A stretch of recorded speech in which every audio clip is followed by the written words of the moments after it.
With the Oscars being the final award show, imagine if I wasn't recording.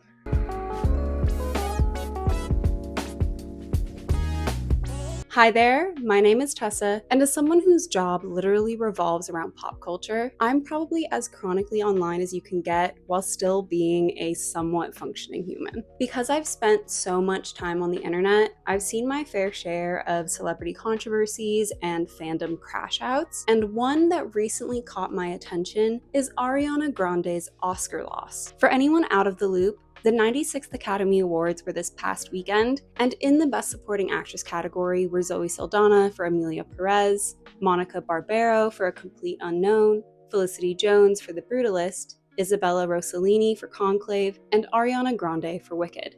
Initially, a lot of media outlets were predicting that Isabella, Zoe, and Ariana would kind of be in the lead, but as awards season progressed, it became pretty obvious who was going to be the overall winner. And by the time the Oscars rolled around, I was pretty confident that Ariana Grande was going to lose. Although there are a bunch of different award shows throughout the year, there are 4 that are usually used to predict the Oscars turnout, which are the Golden Globes, the Critics' Choice, the Guild Awards, and the BAFTAs. The reason for this is because even though these award shows are advertised as separate entities and even take place in separate countries, their voting bodies are made up of a lot of the same people. The Oscars are hosted by the Academy of Motion Picture Arts and Sciences, which can only be joined by express invitation, kind of like the Met Gala. And in 2024, the organization has about 10,000 members who are all involved in film production in some capacity, whether it's costume design, sound design, or visual effects. The other award shows are structured similarly, and there aren't any rules about double or triple membership, which means that when voting season rolls around, there are a lot of people who are voting over and over again,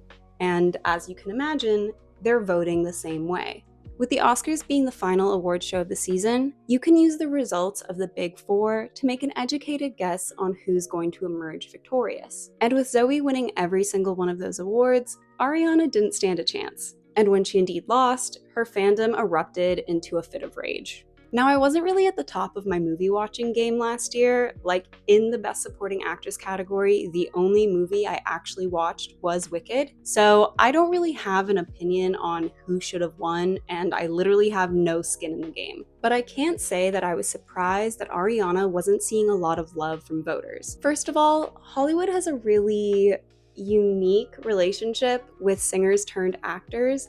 And before anyone says, hey, she was on Broadway and victorious before she ever started her music career, I know, but to the general public, Ariana Grande is first and foremost a pop star.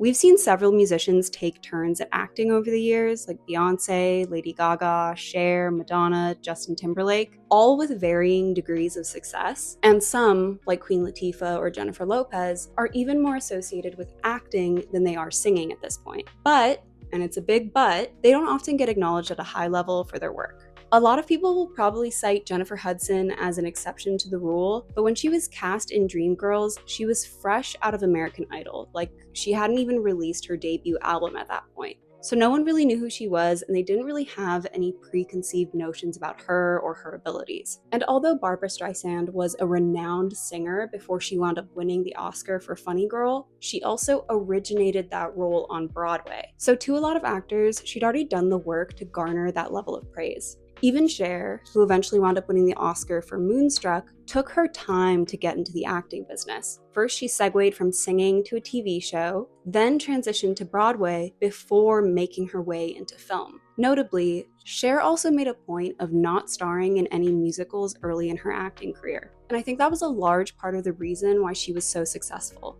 On the occasions that traditional actors have won Oscars for singing roles, it's often as an acknowledgement of them excelling at a talent that nobody knew they had, like Anne Hathaway for Les Mis, Reese Witherspoon for Walk the Line, Catherine Zeta-Jones for Chicago, Emma Stone for La La Land, or in this case, Zoe Saldaña for Emilia Perez. Even though Ariana delivered an acting performance that voters deemed impressive enough to nominate, the fact that singing is her main career might have made some people think, well, duh, of course she's good at it, and not really feel like she deserved the win for acting, which is something that might have also screwed over Lady Gaga when she was campaigning for A Star is Born.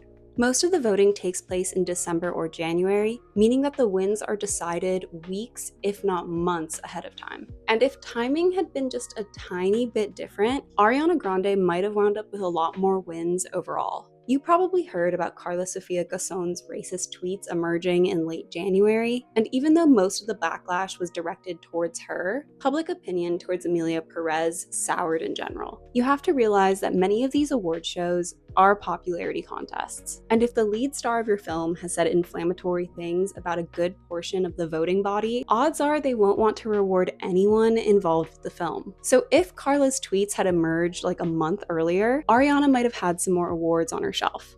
Now, I've seen some of Ariana's fans say, it's okay, she'll get it next year, and I hate to crush people's dreams, but the odds are not in her favor.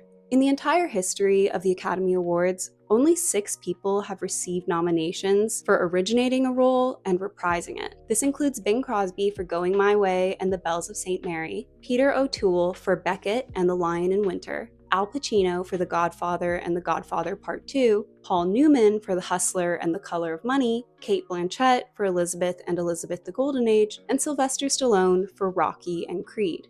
Of these 6, only Paul Newman has actually wound up winning for the sequel. Now, this isn't unique to the acting category, and you can see it with film series like Pirates of the Caribbean, Dune, and Lord of the Rings. While it isn't uncommon for them to receive wins in categories like visual effects or sound design, in bigger categories like Best Picture, Best Director, or Best Actor, they usually have to make do with just a nomination. This is largely because when people go in to vote, they already know that there is another movie on the way. So they inherently have this feeling where they're like, it's okay, I'll vote for them next time, because they kind of feel like someone who only has that 1 year to get a vote is more important. However, what usually winds up happening is that by the time the sequel rolls around, they have stiffer competition, or the quality of the work itself has declined, and as a result, they don't get the votes that they need.